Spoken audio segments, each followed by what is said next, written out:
బెంగళూరులో 22 ఏళ్ల యువకుడి మృతి కలకలం రేపింది. యువకుడి మృతిపై అనుమానాలున్నాయని మృతుడి కుటుంబ సభ్యులు ఆరోపిస్తున్నారు.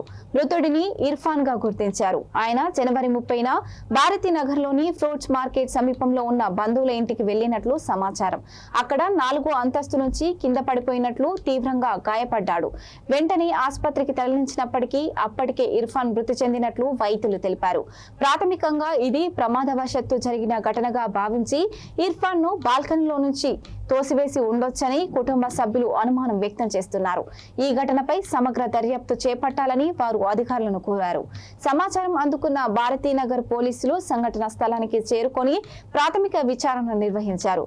అనుమానాస్పద మృతిగా కేసు నమోదు చేసినట్లు పోలీసులు తెలిపారు.